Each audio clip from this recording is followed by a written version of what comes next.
The insult wasn't loud. It wasn't dramatic. But it was intentional. And 9 seconds later, the silence in that boardroom became dangerous. The boardroom sat on the 42nd floor of a glass tower overlooking the city's industrial district. From up here, the factories looked small, neat, almost harmless. That perspective wasn't accidental. Elliot Harrow liked meetings where he could look down on the places that made him rich. Steel table, floor-to-ceiling windows, 12 leather chairs, each worth more than most people's monthly rent. This wasn't a room where decisions were debated. It was a room where they were announced. Elliot Harrow stood at the head of the table, jacket off, sleeves rolled just enough to signal, "I work hard." Even though everyone in the room knew he hadn't worked a factory shift in his life. Net worth, $11.4 billion. Owner of Harrow Industrial Group. 3 continents. 17,000 employees. And today, one problem. A single factory worker. His name was Daniel Reyes. 43 years old. Second-generation assembly technician. 15 years on the same production line. Daniel didn't belong in this room. At least, that's what Elliot Harrow believed. Daniel sat at the far end of the table, hands folded, back straight, wearing the only suit he owned. It didn't fit perfectly. The sleeves were a little short, the collar slightly worn. But it was clean, pressed. He looked calm. That irritated Elliot. Around them sat lawyers, board members, compliance officers, PR consultants. Men and women who spoke in percentages and risk assessments. People who understood the rules of rooms like this.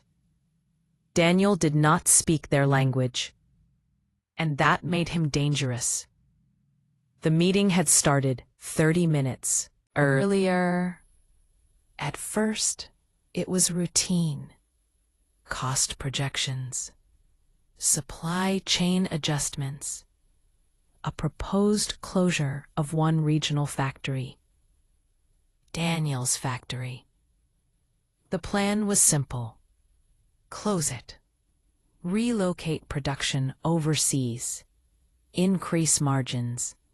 Another line on a spreadsheet. Until Daniel spoke.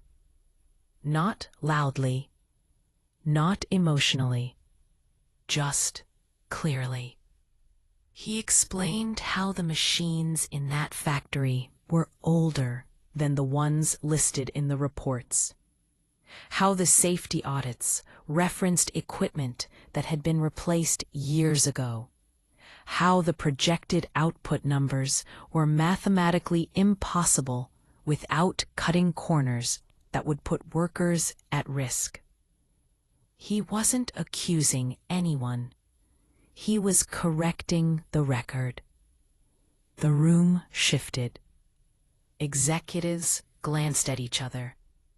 Lawyers stopped typing. Elliot Harrow felt something unfamiliar. Resistance. Elliot smiled. Not a friendly smile. The kind people use when they're about to remind you of your place. He leaned forward, resting his hands on the table. "Daniel," he said casually, "I appreciate your perspective. Perspective. Not expertise, not testimony. Perspective." Then he added, calmly, deliberately, so everyone could hear it. "But let's be honest, you're just a factory worker." The sentence landed softly. No raised voice, no insult on paper. But everyone in the room felt it. Daniel's jaw tightened, just slightly. 9 seconds began. The room waited for Daniel to react, to apologize, to back down, to remember where he was. That's what usually happened. But Daniel didn't speak. He didn't move. He simply looked at Elliot, not with anger, not with defiance, with focus. The kind of look that says, I heard you, and now I'm choosing my response. 3 seconds passed. Elliot shifted his weight, uncomfortable without knowing why. Daniel finally spoke. His voice was steady. May I ask a question before we move on? Elliot waved a hand. Make it quick. Second 4. Daniel turned slightly, addressing the room, not just Elliot. Does anyone here know how many safety violations were filed at the North Line plant last year? Silence. Second 5. Daniel continued. Or how many injuries went unreported because bonuses depended on 0 incident months? A board member cleared his throat. Second 6. Daniel looked back at Elliot. Do you know how many times your legal department revised those reports before they reached this table? Second 7. Elliot's smile faded. Daniel finished, quietly. I'm a factory worker, because someone has to be close enough to the truth to see it. Second 8. He stopped speaking. Second 9. The room froze. No one spoke. Not because they didn't want to, because they didn't know how. Elliot Harrow felt it then. Not fear. Something worse. Loss of control. This wasn't a confrontation. It was an exposure. Daniel hadn't raised his voice, hadn't accused, hadn't threatened. He had simply redirected the room's attention.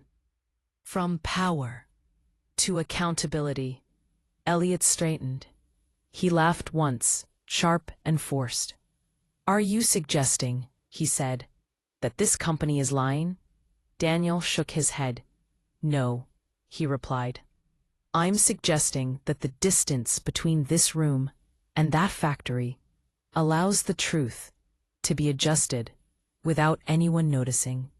Another pause. Daniel continued. You asked why I'm here.